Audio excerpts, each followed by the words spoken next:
Good evening, Drew. Oh, everything hurts. How you doing? Oh, How you doing, buddy? man, I'm not okay. I'm not okay. You're not okay? I'm not Is okay. your stomach still, or? Yeah, Oh, no.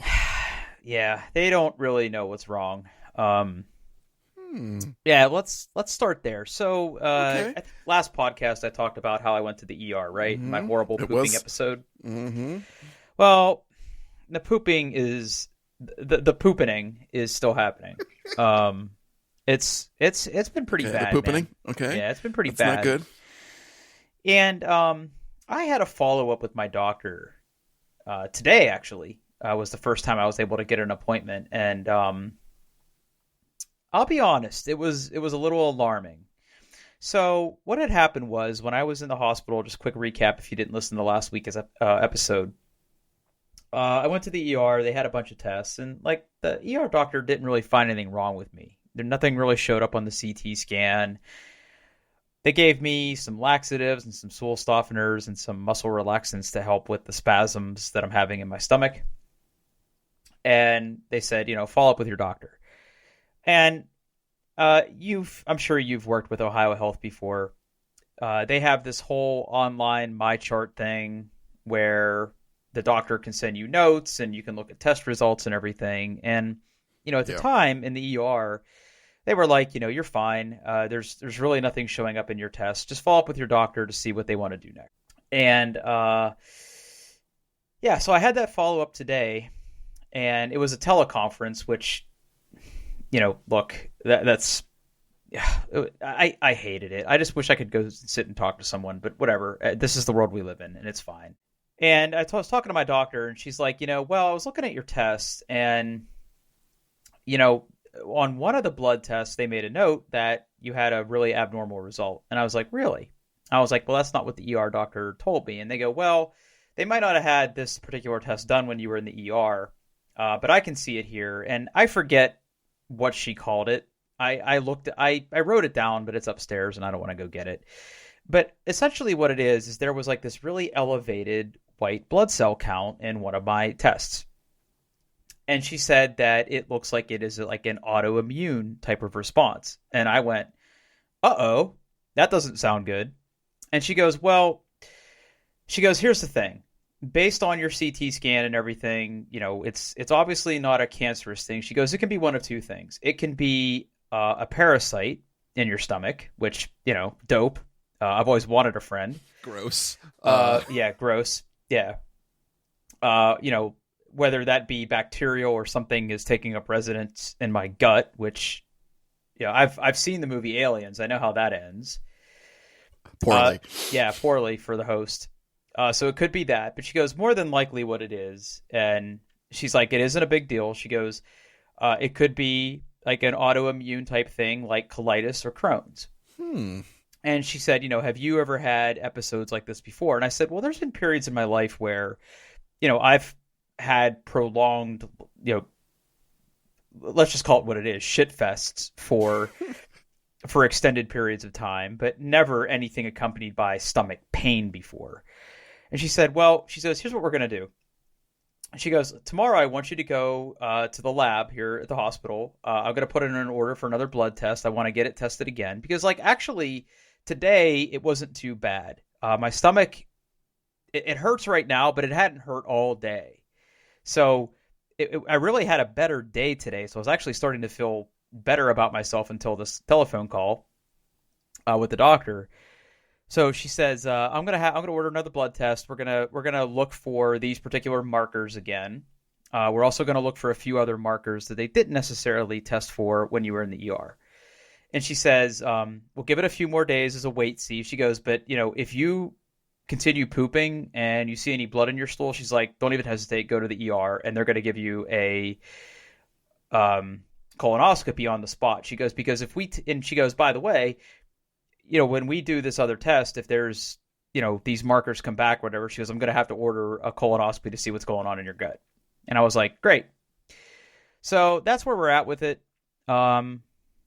It's been a hard week. I haven't been feeling super great.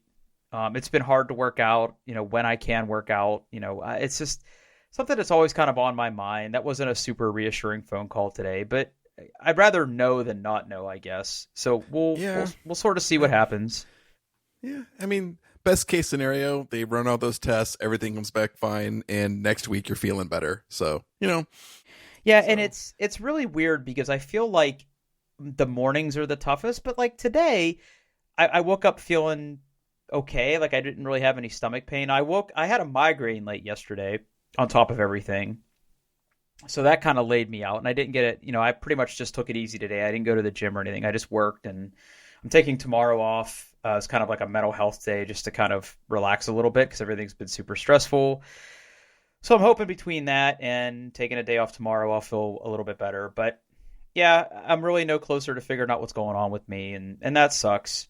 So, and I know that I don't know much about Crohn's and colitis, but I know that those are things that sort of stick with you for your adult life. And she said that I'm sort of past the age where these things sort of manifest themselves, so she's not ready to sort of write it off as that yet. So she wants to see what the blood tests are and if we need to do a colonoscopy, which, great. I love having stuff in my butt.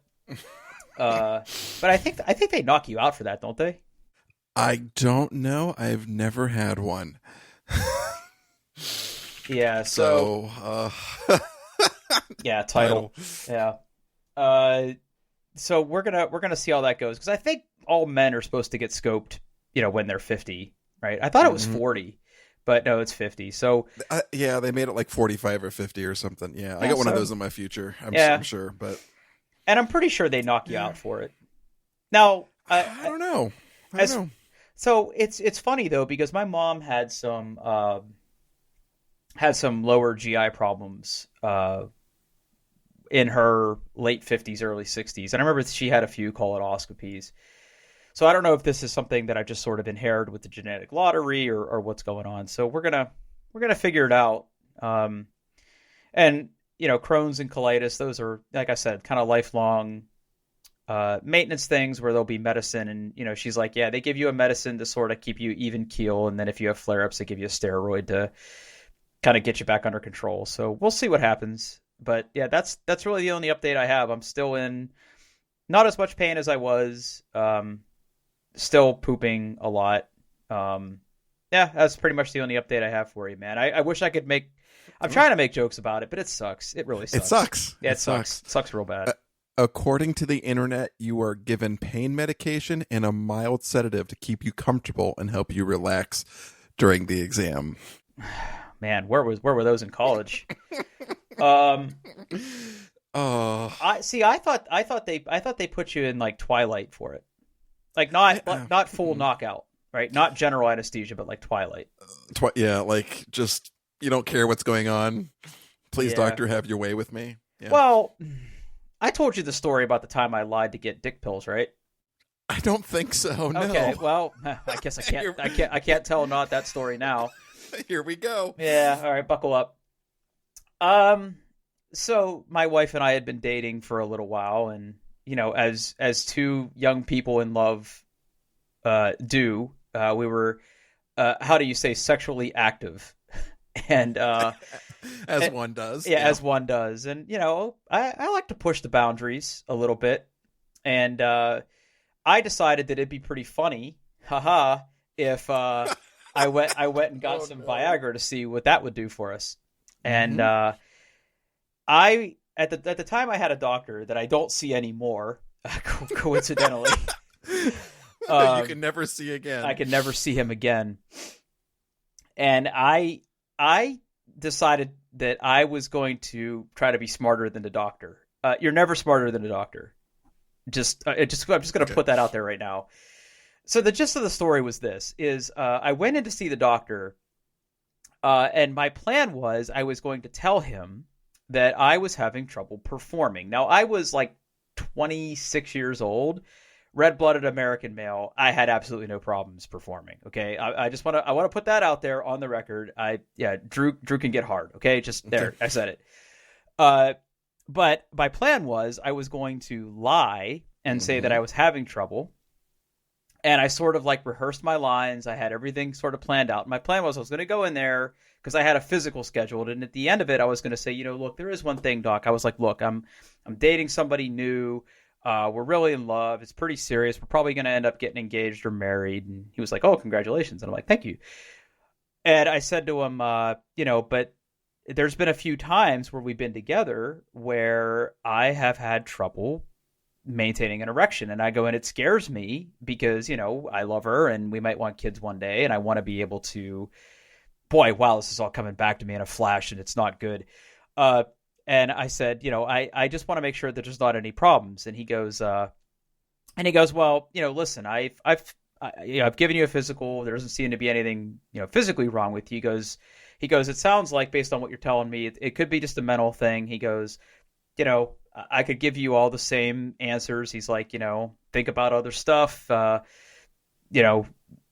It could be something that we just got to keep an eye on or whatever. And he goes, but just to be sure, he goes, what I can do is, he says, I can give you some medicine to kind of help you with that mental piece. And he goes, and it was Levitra. It wasn't Viagra. It was Levitra. And he goes, so here's the deal. He goes, I'm going to give you a prescription for like a dozen pills of this. And he goes, the idea is you take this like an hour before you're ready to do your biz.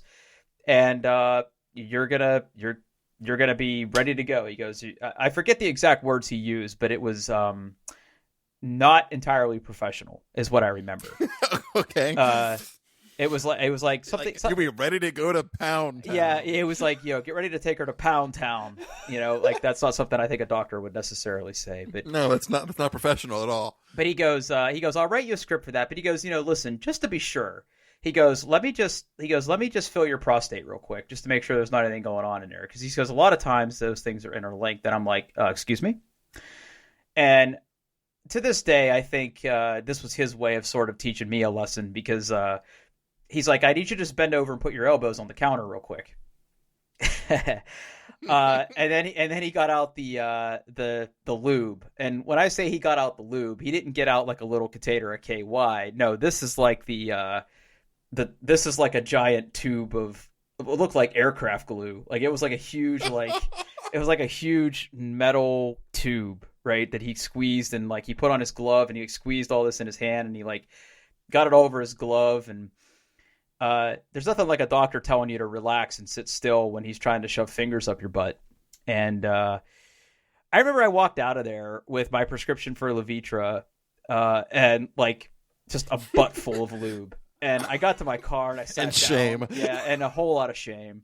And just like a butt full of lube. And I sat down in my car and it was squishy. And I called my friend. I called my roommate at the time, and I'm like, I just needed to talk to somebody because I felt awful. I felt awful for lying. I felt awful that all of everything that had happened to my butt and how like I couldn't sit still for that. And the reason I bring all that up is that was just a couple little fingers. I mean, he didn't have big meaty man fingers. He had nice fingers, and I'm not really entirely sure I'm ready for a giant metal tube up my butt. So, in you reading what it's going to take for that to happen, I'm going to need a lot of those painkillers and mild sedatives, I think.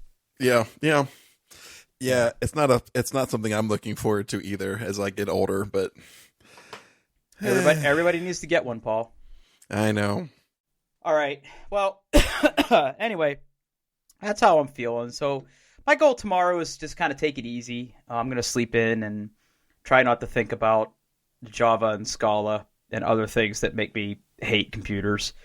That's a whole nother story. I don't really want to get into that, but computers are awful. Computers are in fact awful. I don't know who needs to hear that, but that is a thing. So, I'm really curious about this next topic on the list, though. It's not going to be too long. I guess this is technically follow-up from last episode, talking about video games we keep going back to, and you brought up Castlevania Symphony of the Night. And as I was editing the podcast on Sunday, I was like, you know what? I'm going to give that game another try. Good for you. And then I didn't think about it for like 4 days, and then no, it was Tuesday or Wednesday. I finally sat down and I have my RG350M Chinese Mm-hmm. handheld Dingus. emulator. Yeah. The Dingus, yeah, the Dingus runs Open Dingus. Uh, got that thing charged. Went online, found what I think my shitty 5 minutes worth of research. It appeared to be originally came out for PlayStation 1. Yep. I found that that ROM or disk image. I put that sucker on there. I started playing, and you know what, Drew? I still hate that game. Okay, but hold on. All right, so how long did you play for? About 35 minutes. Okay, and where did you get to? Like, what was the last thing you remember getting to? Oh, I don't remember. There was that stupid little thing where you talk to death, and then you go through there and you fight more things. Uh-huh. And then you find the first save point, and then you fight more things, and you jump around, and you get some stuff. I'm sure the game is fine. I just like something about the way that game plays and the jumping and movement mechanics and the speed of everything. My brain just utterly rejects it. Just utterly rejects it. I get it. Yeah. Yeah, so I remember the first time I played it, I wasn't initially impressed because you start out as pretty much a badass, and then death takes all your cool toys. Yeah, right? I remember. You're somebody else, right? You play as like this big hero, and then you die. You play as spoilers. You play as Richter Belmont, and you're basically playing the end. You're replaying the ending of Dracula X. So you do that final boss battle, and then it's kind of like a cold open where, Richter defeats Dracula, and then you sort of get the prologue, the Castlevania Symphony of the Night, where Richter has disappeared, and the Castlevania, the Dracula's castle, appears from the mist every 100 years or whatever, and your Alucard, which that's Dracula spelled backwards for those people that don't know that. I missed that completely. Yeah, Got it. so your Alucard, who you're the son of Dracula, and you storm the castle. You are a badass vampire. If you've ever watched the Netflix series of Castlevania, Alucard is in that, and he's a badass in that show, and he's a super badass in this game. And you have it is an RPG. It is an action RPG because as you are playing the game, you will get new equipment, new armor, and all of the weapons have a different attack speed and range and swing arc and all kinds of stuff. But anyway, you start out with all this cool shit. And then you encounter Death, who's one of the kind of antagonists in the game. And he sort of steals all your crap to where you are essentially defenseless. You have no armor, you have no weapons, you're literally punching. Yeah, that's right. Yep. Yeah, and then you sort of you kill a couple skeletons, and one of them should drop like a short sword. You get a couple different swords to pick from. Yes, they both suck. And exactly. And one of them is Red Rust, which is hilarious. But you one of the things the game is trying to teach you early on is that each of these different types of weapons, whether it's a short sword, a two-handed sword, a sword and a shield, two swords, because you have two attack buttons, you have a left and right attack. You can equip multiple weapons. Different weapons have different attack speeds, different ranges. They also have special abilities. And one thing that the game doesn't teach you, but you will sort of find out on your own, is once you start getting certain weapons, if you sort of do the traditional Street Fighter fireball with some of the weapons, you will do special attacks. So there are some little hotkeys you can press. You will also sort of uncover that you can also cast magic by hitting certain keys on your keypad in certain orders. As you discover them, they will actually show up in your move list. Otherwise, until you discover them on your own, you won't see them. So yes, the game starts pretty slow, but I remember the minute I fell in love with that game is shortly where you're describing, right? Because you kind of go through the prologue, you find Death, you find the first save point, and then you get to the alchemy wing of the castle. And I remember the first time that musical score sort of welled up in the alchemy section. because the soundtrack in that game is still, to this day, my absolute favorite game soundtrack ever, to the point where I actually have all those tracks somewhere saved on a CD somewhere. I'm actually here. I can actually open my drawer right now. Hold on. Hold on. You're going to make me do it. Okay, You're going to make me do it. It's in here. I know it is. Where are you? Platinum. I have like these old CDs for games that I just absolutely never want to get rid of. Oh, there's my old... Oh, okay, here's a gem. An original Final Fantasy NES cart. Still have that. Ooh, Yeah. nice. Yep. So I still got that. Oh, I'm going to be pissed if I don't have it. Ruin my day. This is great. I don't care if this is bad radio. You're banned from the podcast. I don't care. I need to find this. Hold on, Paul. We're going in deep, buddy. I'm holding. Hold on. All right. Well, you know what? I'm just gonna start.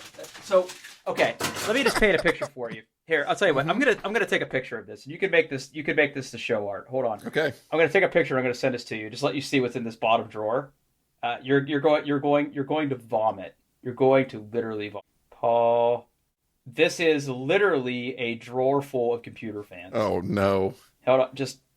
I don't want to see this. Let me know when you receive that. I don't want to see this. Yeah. Well. Oh. Why? Why? Because I can't throw anything away, Paul. I have a sickness. Why? Oh my, that's literally a drawer, not a well-organized drawer. No. And now it's on the floor. I'm digging them all and putting it on the floor. Just in case your Castlevania CD is in the bottom of that mess. Is that your hope? It fucking better be. Look at my Castlevania CD. Look at what you made me do. Yeah, I did this. There's a Castlevania CD somewhere in this desk. I promise. Okay. Are you sure? I'm like 98% sure of this. Hold on. I know I have a Castlevania CD. Unless it's upstairs. If it's upstairs, I'm going to be very disappointed. I literally just ripped everything out of this drawer. Oh. Okay, it's definitely not in the top drawer. Not in the top I'm drawer? actually having a mild panic attack because I need this CD. I could have sworn it was in this drawer with all my other CDs. Because I literally have these other CDs in here. Oh, here you go. Here's I have an old Singular palm-powered Sony Treo phone. I don't know why I still have that in here. That should just go directly into the garbage. The Game Boy Advance is in here. Oh, that's a keeper. That's a keeper. Which one? Is it Game Boy Advanced SP? It's SP. It's a little clamshell boy. Clamshell one. Okay, that's the good one. Yeah, okay. Yeah, I have one of those. I would imagine it still works. I haven't used it in a long time, but I can't imagine. The trick is finding that weird proprietary charging cable that Nintendo used for like a decade and a half. Oh, you mean this one right here? This right. Oh, yeah. Good. Yeah, nice. Yeah. Okay, good. Who says I'm not organized? Fuck you. Oh. Well, there is just shit everywhere now. Oh my god. You destroyed everything. Everything sucks. Hold on. Is it? Nope. I don't know. It's in here somewhere. I will find it. That's my homework. That's my show homework. Okay. I gotta find that for the next podcast. It's in there somewhere. It's gotta be. Here, actually, that's your show title. I'm sure it's in there somewhere. I'm sure it's in there somewhere. Because that's like double entendre, right? Okay, I'm sure. It is. That means two things. Yeah. That means two things. I'm sure it's in there somewhere. Title. Okay. Anyway, yeah. So Paul, I'm really going to encourage you to keep it. It gets better. Trust me. Once, because you haven't really fought a boss yet. You haven't done any of the boss battles. I can't. I've died so many times in the 35 minutes I've played that I don't know if I want to, but we'll see. The thing of it is kind of that death loop is the game. Sorry if I'm not sounding like I'm on mic. I'm actually trying to clean up some of this mess up. Oh. And I made a mess. Like this is a mess. Like I'm actually not okay. This is like okay. Here I have a Threadripper installation key because if you buy an AMD Threadripper processor, you actually get a special installation tool. I still have that in this desk. A Inland Pro Mini Arduino board still in the packaging, by the way. Some felt pads for the bottom of my computers. An Oculus remote. What else is in here? Drew's drawer of the podcast. Here you go. Old Ethernet cables that I'm not even sure if they work. Logitech mice weights for a fucking mouse I don't even have. That goes in the trash. Anyway, yeah, riveting. Raspberry Pi cases everywhere. I'm gonna charge this Game Boy though. You should. There's lots of good games for there. What game is in it right now? Advance Wars 2, Black Hole Rising. My absolute favorite game for the Game Boy. Nice. Yeah. Anyway, okay. Yeah, keep playing Castlevania, please. We'll see. All right. What's this next topic? Because I don't believe this next topic for a minute. Okay, so I'm gonna send you a picture. Okay, send me. I'm gonna send you a picture, and then I'm gonna talk for a little bit. Okay, so I'm a man of a certain age. I'm 43, I think. You could say that if there's been one constant in my life besides misery and heartbreak, it's been the Lego Corporation. I had Legos when I was a kid. Teenager, I bought my kids Legos. I personally own some Lego sets that I like and keep in my office. And my track record with the Lego company for all 43 years of my life has been absolutely flawless. I've never been missing a piece in any of my kits. I've never had any piece be broken. I have broken pieces after the fact due to my own incompetence. Well, hold on. I'm sorry. Okay. I'm sorry. So when you say a broken piece, what do you mean? So it came in the box that way. That's what I mean. Right? Lego has delivered me a piece that was either. No. I've in my entire life, I've never had a piece that was missing or a piece that was broken. That was Lego's fault. But how did you break? Like when you say you broke a piece, what do you mean? I dropped some things before in the past. But like the only Lego pieces I've ever broken have been those. Let's call them 1U, right? Like the thin flat pieces, right? Like I have snapped those in half. Yes. That's pretty much what I'm talking about. Is the thinnest things like a wing or like a cover or something like that. Yeah, because like without a hammer, I don't know how you would break some of these pieces. Yeah, they're very sturdy, and I mean, let's be honest. Like their quality control is absolutely phenomenal. Like I haven't even been missing a piece ever, not once. No problems with Lego ever until today. Okay. It happened today. So I recently purchased what I think is easily my most favorite Lego set they have ever produced. They have just came out with the Lego Space Shuttle Discovery. I enjoy NASA. I enjoy space, and for me, the space shuttle is like that was my era for really getting into NASA when I was a kid. It was a space shuttle era, and heck, even into an adult. They kept flying it for a very, very, very long time, and they came out with this beautiful like 2,354 piece space shuttle Discovery that also comes with like the Hubble Space Telescope and the space, because that's the Discovery is the one that launched Hubble into orbit. And the Hubble fits nicely into the cargo bay, and it's big, it's wonderful, it's absolutely beautiful. And I've been treating myself since I got it, and I've been doing like how Lego comes with like the various bags, they give you a bag, they have steps for that stuff, and then you finish that bag and you open up another one, you keep going. So I think I was on bag 7 today. And I was we're kind of building the foundation for the space shuttle, kind of getting the frames. And it was like the second to last step for this bag. You're kind of building the it's basically the wings. It's going to be the wings of the shuttle, and they give you these kind of what 5-sided kind of triangular, almost like a triangle with like the edges cut off, baby blue piece. And I grab the left one and I snap it in place, and then I grab the right one, and I immediately noticed something was wrong. It had somehow during shipping, the piece had bent, sort of started to crack and bend, and I'm like, I wonder if I could save this and get it to work. And there was just no getting it to lay flat. So it finally happened.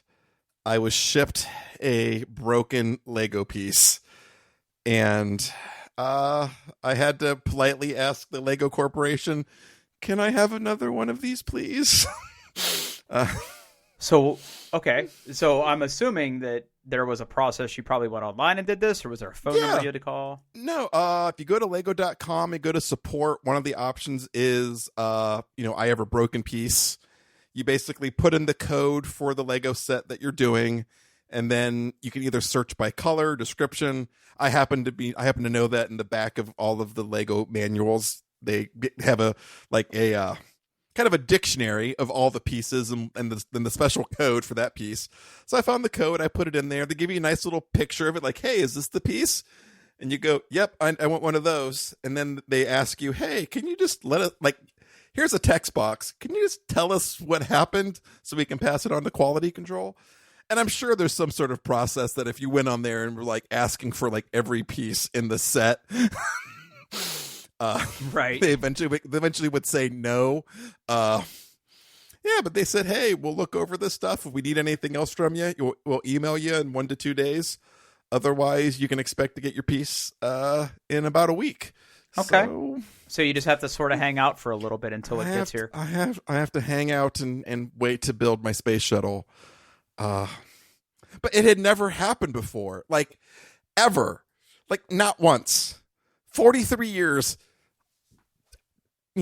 Probably 100 different Lego sets between the kids, and me. Never had one problem until today.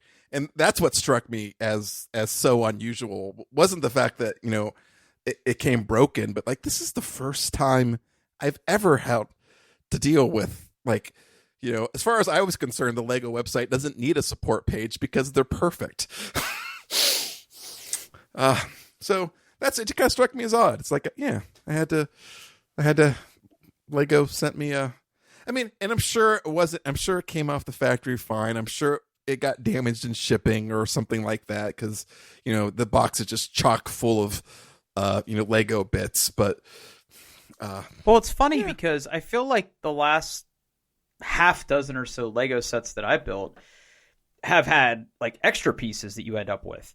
Yeah, there's always a few little extra pieces in case you lose. They usually give you extras of the small little pieces, the pieces that could hit the floor and just disappear. Yeah, right. So it's always nice, and I always keep those. I have like a little Ziploc bag. I put them in, very, very, very fancy. But yeah, I mean, this is not a small piece. Like this is a good, like, couple inches long on each side. It's a substantial. It's a plate. It's a big, large plate of Lego goodness, and it's bent. It's knock on wood. I haven't had any issues with any of the Lego kits that I've put together myself. So yeah, it's funny though you mentioned it, because by the very nature of these Lego kits, you're right. Their quality control has to be phenomenal, insane, right? Like, yes. I'm gonna put this as a to-do and look for this in show notes if I can find it. I would love to see like a factory tour of how these Lego kits are assembled. Yeah. In a previous lifetime, I worked for a company who did mail order prescriptions, and we had giant facilities that were completely automated. When I say completely automated, like it was basically a giant warehouse that there was like a floor sort of built in the middle of this giant structure. So it was like, instead of a warehouse, it was a big open cavernous space. It was like they built a floor, and on the upper floor there were just giant hoppers of pills. Every pill you can possibly imagine that wasn't like a controlled substance or anything that was like in a vial or anything, but just, name it. Okay, like whatever. Right. And what they would have is they would have these giant conveyor belts on the lower floor, and they would have these they almost look like, how could I describe this? They were like 4x6 boards that had holes drilled in them that the pill bottles would go into. And what would happen is orders would come in and pill bottles would get labeled through one machine and then dropped into these carriers that were, and everything was barcoded. So like you could scan one of these carriers and you would know Paul Baylor's pills were in position 1A and Drew's were in 3C or whatever. And it would sort of roll down this assembly line and it would stop under hoppers and pills would be dispensed. And like, I imagine, and I say all that to mean that I'm imagining that the Lego kind of bagging process probably works the same way, right? Like these kits sort of come down these conveyor belts and it's like, we need to put this many orange 2x2 pieces into this bag or what have you. I bet you it's impressive. Yeah. And I'm sure like what really like technology has only improved in the like 5 decades of my existence, right? Like their quality has been good forever.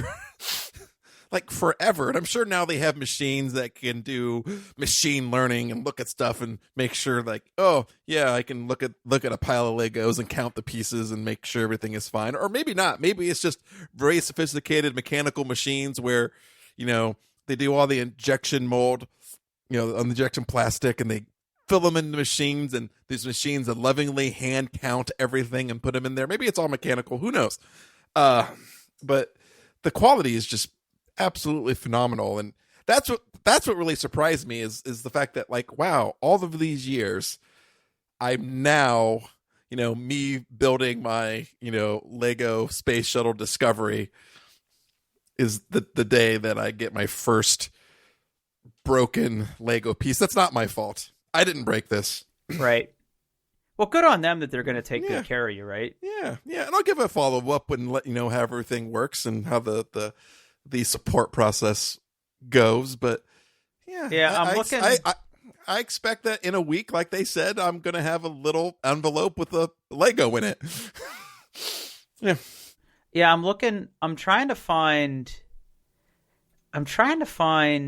like a video of how this stuff is all put together, and I'm finding videos on YouTube of like some of the machines that build the Lego minifigs, but I haven't found anything like.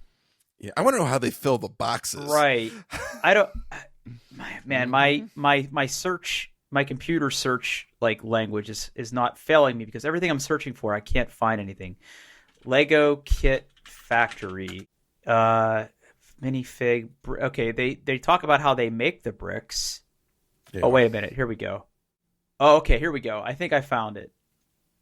All right, I'm going to drop this one into show notes. I think this is about the closest I can get to something that actually talks about how Legos are built or how Lego bricks are made and then packaged. I think this is about as close as it gets. All right, I'm gonna add this to my watch later in YouTube, and that will be a nice weekend treat. There you go. All right.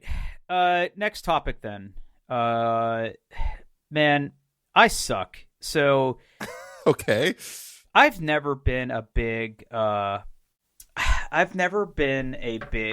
gardener or lawn care person. Like I have mulched beds before and I have mowed the grass before. But I've been trying to grow grass in my yard since the fall, and it's not going well. Not going well. Not going well. So I think it was like 2 years ago, we had like a late summer that was very particularly dry. I don't know if you recall that. I do, yes. And a substantial part of my yard turned yellow and died. And there are a lot of spots in my yard that are bare. And when I say spots, I don't mean like a few little bald spots here and there. There is one particular section of my yard that is under some pine trees that is in the shade and I've never been able to get recover. So, as one does, I did some research last year where I went on YouTube, because that's where I learn everything, and I basically looked up how to plant grass seed. And what it was, they said, what you need to do is you sort of have to rough up those patches that are just dirt. You fertilize, or you fertilize, one of the two. I can't remember the exact order right now. And then you need to cover the grass seed with some organic material. You can use straw, you can use peat moss, which I think is the best. And the ideal time to do this is the fall, which didn't make any sense to me. So I did all that. So last fall, right before it started to get really cold out, I went out in my yard. I went up to local home improvement center. I bought a bunch of grass seed. I brought a bunch of fertilizer. I even bought like a big spreader, the kind you kind of wheel around, with the hopper. Yep. Yeah, did all that. Did all of that, watered it, and then it rained quite a bit. And I thought, okay, we're going to see what happens. Well, here we are in spring, and I haven't seen anything yet. So I'm like, well, that was a giant waste. And then the other thing, and this sort of irritates me a little bit, is last year my neighbor had his downspouts repaired. And his downspouts sort of cut across my property. So they dug up his downspouts, and he never planted grass seed where they reburied them. On his property he did, but I guess he thought, since it was my property, even though he sort of dug it up. It's your problem, right? Yeah, it's my problem. So I went and in the past, when we first moved into our house, I ripped out a bunch of shrubs and like these trees that were actually just giant weeds, turns out. We ripped all that stuff out, and when I planted grass there, I used what I consider to be kind of a modern miracle of horticulture, and it's developed by the Scott's Company. Here's some good SEO for you. Ready? Patented show. Scott's Easy Seed Patch and Repair Sun and Shade 10-pound combination mulch seed and fertilizer. Tackifer reduces seed wash away, full sun, dense shade, high traffic areas, covers up to 2,200 or 225 square feet. Well, I bought this. I didn't buy this on Amazon. I could just go buy it. And I had used this before to great effect. And essentially what it is it is a package. It's an all-in-one thing. You sort of spread it on the ground, just water it, and you're almost guaranteed to grow grass. Yeah, it's got the fertilizer. It's got everything all built in there. You just put it down, you water it. Yeah, so I've used this before, yes. Yeah, so I bought a couple bags of this thinking, well, I'm going to be smarter in my lawn, and instead of seeding my lawn, I'm just going to cover my lawn in all of this. So I found some particularly problematic parts of my yard and covered it, and it's been a week and grass isn't growing. So at this point, I'm just like, why? Like, why? Grass is literally a weed that grows everywhere. Like, what am I doing wrong that I can't get grass to grow in my yard? We had good luck. So I think I mentioned this before. When we built our house, they 2/3 of it they put down sod, and then the back third they just put down seed and straw, and we're like, fuck it, maybe it'll work. Well, that part of the lawn came in really, really, really patchy. So a couple of, I can't remember what season we did it in, but it must have been a couple of years ago. We basically called up our local, our lawn boy, and said, "Oh, lawn boy, make the back part of it not suck." And he was like, "Okay, done." And they brought in topsoil and seed, and they went through and they put a bunch of topsoil on the bare parts and then covered it with seed and then put some straw down. And it was fantastic. It worked like a champ. It was wonderful. The back half looks amazing now. Yeah. I'm going to give this one more shot. I'm going to go buy some more grass seed and I'm actually going to buy some straw this time and try to cover it up. And if that doesn't work, I mean, sooner or later, I just have to admit that there's either something chemically wrong with my yard that I can't grow grass, or I'm just completely inept and I just need to pay somebody. Yeah, that's what we ended up doing. I mean, we had some luck using this, that patch stuff on some small little places. We had some spots where, they hadn't quite figured out how erosion worked yet.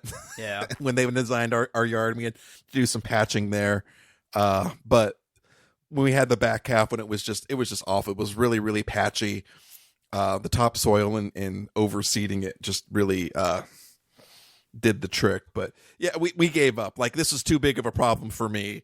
We just we farmed it out completely and make grass better, please, as a service. And they said that would be this much money. My wife was like, yes, whatever. You could have said triple that and I would have wrote you a check.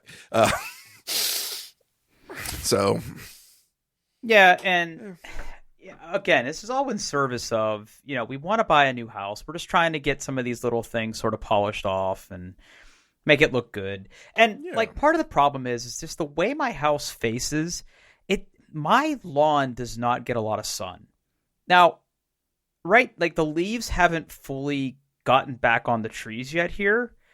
So I have a little time to where when the sun is shining, it can get through to the grass that would be under some of these big, trees. But once those things get their leaves back, my lawn will not get sun at all. Between the pine trees on one corner of the property and this giant tree in my front yard that it's so big and it's so old and mature, the roots are kind of on the ground. You know what I mean? Yeah. And people have told me that can leach nutrients out of the soil and make growing grass hard. But I mean, listen, I don't know. I don't know anything about this. I'm a computer guy. I don't know anything about this. Right? You give me a bag of mulch and I can spread it around and do whatever. But anything else, and you're asking a lot of me. Yeah, that's why I mow my lawn, but everything else I farm out. I don't. And for me, obviously, I'm not trying to sell my house. I'm just trying to do the least amount of yard work to not be the butt of all the jokes by my neighbors. That's really my goal in life, is just to avoid ridicule. Right. By shame. People. Exactly. Yeah, shame. I'm avoiding shame. Yeah, shame. Turns out shame is a really powerful motivator. Mm-hmm, yeah. If I was shameless, I'd be like, I don't know, concrete. Yeah. Who cares? Let it grow. Yeah, exactly. Rock gardens for everybody. Mm-hmm. Yeah. So we'll see. I mean, the places that I use this patching stuff seem like there's little tiny shoots of grass shooting up through it some places, but some places it's not anything. And I just want my yard to look a little bit better. In the unlikely event that we're able to buy a house, because man, oof, yeah, that market is something else right now, buddy. Yeah, I can't imagine. Yeah, it can't be fun. I more power to you for giving it a try, but I'm sure it's just awful. I made the mistake of falling in love with a house last weekend. We saw a house in Muirfield, a little bit of an older house, but it had been completely renovated inside, and the property was gorgeous. The inside was really well done. It was a 5-level split level, which is as weird as it sounds. I've seen those. Yeah.